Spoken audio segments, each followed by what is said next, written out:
As we've covered in previous videos, in the past few years, Southern Europe has outperformed Northern Europe economically, with Spain especially being a standout performer. But another country that's been near the top of the pack is Portugal, which was recently crowned the best performing economy of 2025 by The Economist, an accolade that Portuguese Prime Minister Luís Montenegro described as fair praise for the merit and work of the Portuguese. So, in this video, we'll take a look at Portugal's recent economic data and explain why Portugal's economy is outperforming the EU.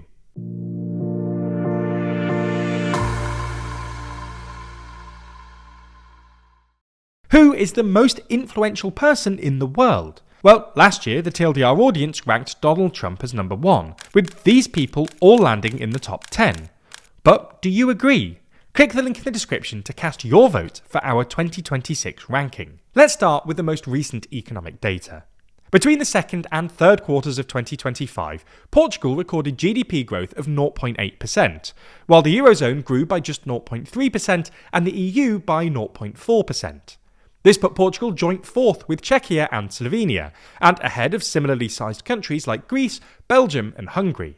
Portugal's year-on-year GDP growth for 2025 is also expected to be 1.9%, higher than both the Eurozone's 1.5% forecast and the EU's 1.4% forecast. Portugal's inflation rate is also below the EU average, with its year-on-year inflation of 2.2% coming in below the EU's 2.5%. This strong economic performance is also reflected in the Portuguese labour market. Between the third quarter of 2024 and 2025, Portugal saw the second highest employment growth in the EU after Croatia, bringing Portugal's overall employment rate to an all-time high of nearly 66% in September. Meanwhile, Portugal's unemployment rate has fallen to a 3-year low of less than 6%. Largely thanks to increased hiring by small and medium-sized enterprises, which have benefited from a stronger internal market. All of this has led to a stock market boom. In early November, Portugal's PSI index reached its highest level since April 2010, and over the past year, the PSI has surged by 28%, outpacing much of Europe and signalling renewed investor confidence in Portuguese stocks. Portugal's strong performance is expected to continue in the coming years too, with the European Commission forecasting GDP growth of above 2% for Portugal in 2026 and 2027, compared to around 1.4% for the EU overall. Even more impressively, the Portuguese government is forecasting a budget surplus for 2026, as well as a continued reduction in public debt, which, for the first time in 16 years, will fall below 90% of GDP. This obviously makes Portugal somewhat of a continental outlier. Many, if not most, European governments are currently struggling with high and rising debt burdens, and the fact that Portugal's growth rate is expected to outperform the EU average without any fiscal stimulus is really quite impressive. Of course, this isn't to say that Portugal's economy doesn't still face challenges. Portugal's productivity is among the lowest in Europe, and it has a shrinking labour force, driven by a rapidly ageing population, with half the population expected to be aged 50 or over by 2040, and almost 1 in 3 to be aged 65 or over. And, perhaps most importantly, Portugal's housing crisis is one of the most severe in Europe.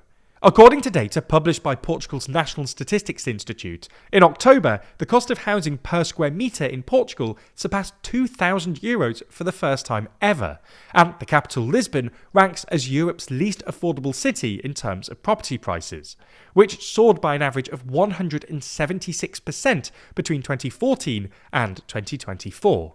As we've explained in previous videos, super expensive housing is terrible for a whole load of reasons. It disproportionately affects younger and poorer people, and might plausibly be contributing to Portugal's productivity problem by pushing young Portuguese people out of high productivity areas like Lisbon and Porto. Nonetheless, all things considered, Portugal's economy is looking fairly strong when compared with the rest of Europe. So, why is this? Well, it seems to be driven mainly by 3 things. Firstly, high domestic demand. Secondly, tourism. And thirdly, a renewable energy boom. Firstly, in recent years, the centre-right Portuguese government has implemented a range of fiscal measures to increase household purchasing power, such as income tax cuts for lower and middle-income brackets, and salary bonuses for under 35 workers. On top of this, the government has also lowered corporate tax rates, including for SMEs, encouraging them to hire more workers.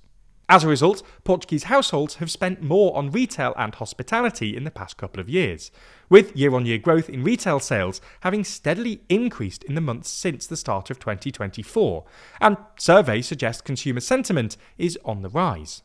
This increased consumer spending has also supported employment, particularly in services, due to increased demand for restaurants, cultural events and leisure activities, which has helped to offset weaknesses in export-driven sectors. To be clear, we're not saying that tax cuts are always a good idea, but they do seem to have worked here. Moving on, the second factor behind Portugal's economic boom is tourism. The share of the Portuguese economy held by tourism is around 12%. Similar to other popular destinations like Spain and Italy, where tourism makes up around 13% and 10% of GDP respectively. But whilst international tourism has always been a core pillar of the Portuguese economy, this year Portugal's tourism boom has largely been driven by a rise in domestic tourism. Data published this week suggested that the number of nights away by Portuguese residents increased by 5.8% year-on-year and 5.5% in the third quarter of 2025. Which also links in with our earlier point about increased household spending on hospitality and leisure. Finally, one less acknowledged reason for Portugal's strong economy is actually its green energy boom. Portugal is one of the leading countries in Europe on renewable energy, with 3/4 of total electricity between January and October this year generated from renewable sources, according to the Portuguese Renewable Energy Association. This puts Portugal fourth in Europe for the highest share of renewables in its electricity mix, behind Norway on 97.7%, Denmark on 88.3%, and Austria on 83.1%. This has both helped reduce Portugal's reliance on imported energy, and thus price volatility in international energy markets, and brought down electricity prices. According to the latest Eurostat data, for instance, Portugal has some of the cheapest electricity prices for businesses in Europe, behind only Bulgaria, Denmark, Sweden and Finland. In fact, if you strip out taxes and subsidies, Portugal would have the third cheapest electricity on the continent, behind only Sweden and Finland. This is something we're seeing across Europe at the moment. The best performing economies do seem to be those with strong domestic energy bases and cheap power. Moreover, this green energy boom has also attracted significant foreign investment to Portugal, with over 40 billion euros having been invested into renewable energy and hydrogen projects since October 2024. Like the huge industrial Sines port, which involves multiple international hydrogen and logistics projects. And the Portuguese government is expecting this figure to rise to over 60 billion euros by 2030. Our magazine Too Long is now officially in stock, with this latest issue focusing on the reshaping of the Middle East. In it, we run through each country in the region to discuss how they're rewriting the next chapter of their story. From Qatar's growing global influence, who will govern New Gaza if Iran could dash for a nuke, or how Lebanon can disarm Hezbollah. This is a region we know a lot of you are interested in. So this latest issue dives deep with our real thoughts on the next era of this often troubled region. Not only that, we also have sections focusing on UK, EU and global news, including our full rundown of some of the biggest elections which happened around the world over the last year. There's also our interview with YouTube's Money and Macro on how to fix the EU economy, the rise of the politician influencer and the new left emerging in the UK. Subscribers to Too Long automatically get 20% off every copy as long as they stay subscribed. But as a special Christmas offer, you can get an additional 30% off your first issue if you use code December25 at checkout.